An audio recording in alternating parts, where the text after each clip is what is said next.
G hərfinin indi isə verdiyi K səsinə baxaq görək hansı hallarda G hərfi K səsini verir.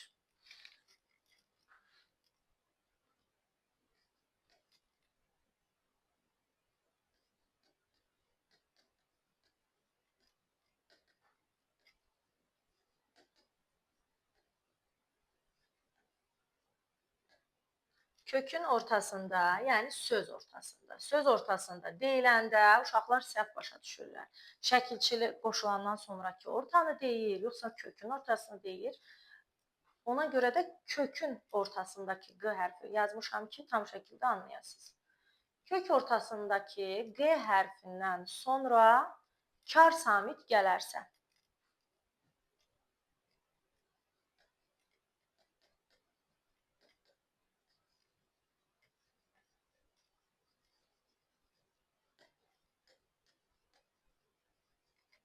Kar samit gələrsə, kar. Deməli, buna uyğun olaraq nə yazaq? İq, ti, sa, di. Aha. Baxırıq, uşaqlar. Q'dan sonra hansı hərf gəlib? Kar. T'dır və kardır. Ona görə də G hərfi hansı səsə çevriləcək? K səsinə çevriləcək. İq, ti, sa, di. A səsimiz də uzanacaq. Bu belə. Başqa bir nümunə yaza bilərik. İq, ta olacaq. İq, ta. İq, ta. K səsini verir. Daha sonra ikinci. Baxaq görək, başqa nə zaman K səsini verir.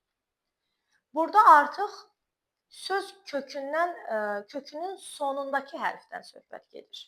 Axırıncı samit Q hərfi olmalıdır. Nümunə yazaq.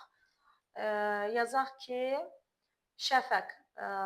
Yazaq ərəb fars mənşəli sözlərdə. Ərəb fars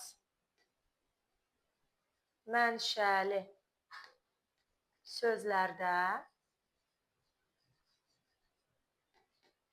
sonu Q hərfi ilə bitdikdə. Aha. Şəfəq yazaq. Şəfəq. Şəfəq. Necə tələffüz olunacaq? Ərəb fars mənşəli sözdür. Biz hardan bilirik ki, şəfəq sözü ərəb fars mənşəli sözdür? Əgər biz bu sözə saitlə başlayan söz və ya şəkilçi artırdıqda Q, Ğ səsinə çevrilmirsə, deməli, Q ilə bitən söz ərəb fars mənşəli sözdür. İndi gəlin əsaslandıraq. Şəfəq, şəfəqin, şəfəqə. Ğ-ya çevrildimi? Yox. Deməli, milli mənşəli sözdür, yoxsa ərəb fars mənşəli sözdür? Əlbəttə ki, ərəb fars mənşəli sözdür. Başqa bir nümunə deyim sizə. Məsələn, otaq. Otaq sözü milli sözümüzdür. Niyə? Hardan bilirik millidir? Sait gəlin artıraq. Otağımız, otağa sait artıranda Q-Ğ-ya çevrildimi? Bəli. Deməli, otaq sözü bizim öz milli mənşəli sözümüzdür. Bircə dənə uşaq sözü var ki, istisnadır. Düzdür, ona sait artıranda Ğ-ya çevrilir, amma ərəb fars mənşəli sözdür və istisnalıq təşkil edir. Aha. Deməli, ərəb fars mənşəli sözlərin sonu Q ilə bitdikdə necə tələffüz olunacaq? K ilə tələffüz olunacaq. Şəfəq. Üçüncüsü, həmin bu cür sözlərə, ərəb fars mənşəli sözlərə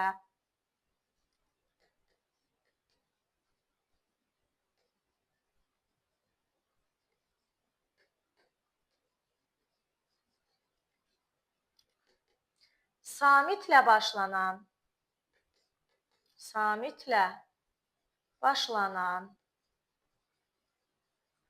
söz və ya şəkilçi artırdıqda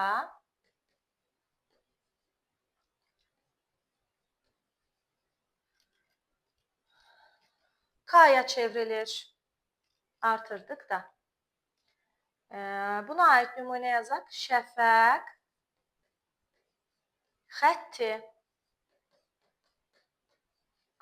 Şəfəq qdan sonra nə gəlib uşaqlar? Samit gəlib. Samit gəlibsə, deməli qını nəyə çevirəcəyik?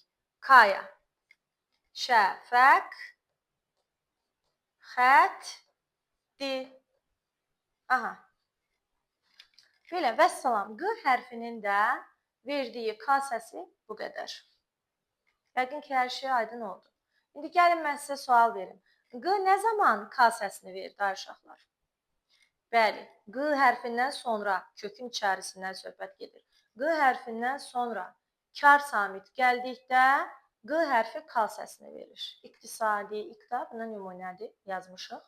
Başqa hansı hallarda Q hərfi K səsini verir?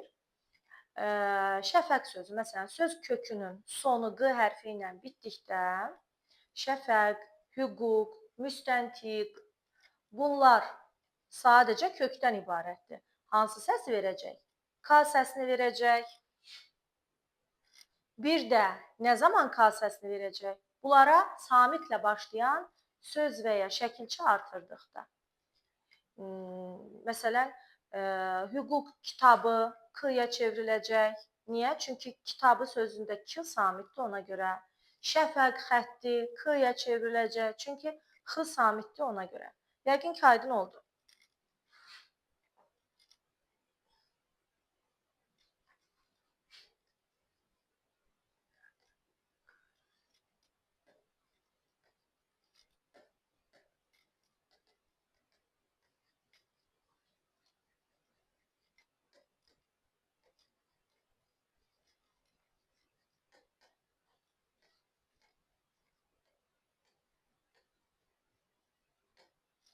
Q hərfinin verdiyi Q səsi.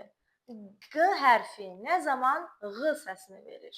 Milli mənşəli sözlərimizə aiddir bu, əlbəttə ki, istisna olaraq uşaqdır.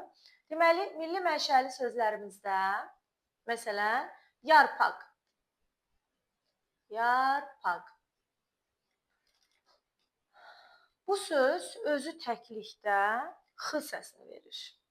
İndi bunu növbəti izahda deyəcəm. X səsini verir. Ancaq, bax, burada nə zaman Q, Q ilə əvəzlənir? Bax, burada Q hərfinin verdiyi Q səsi yoxdur. Q, Q əvəzlənməsi var. Burada birbaşa iltisaqlik prinsipi pozulur. Yəni, söz kökdən dəyişir, birbaşa yazılışda dəyişir. Yarpaq bu cür yazılır da, düzdürmü? Kökü yarpaqdır. İndi biz buna saitlə başlayan şəkilçi artıranda, bu olacaq yarpağın, yarpağa, kök olacaq Q ilə və kökə təsir edir şəkilçi.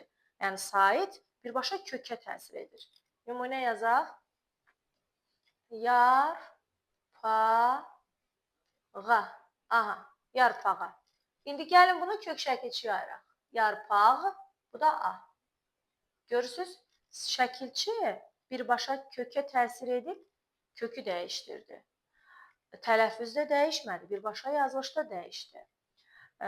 Azərbaycan dil qaydası biz bilirik ki, iltisaqilik prinsipi əsasında tənzimlənir və burada iltisaqilik prinsipi pozulub. Yəni, söz kökdən dəyişib, kökdən pozulub. Bu da bizim dil qaydamıza ziddir. Sual testdə düşə bilər ki, hansı verilmiş variantda sözlər içərisində iltisaqilik prinsipi pozulub? Bu tipli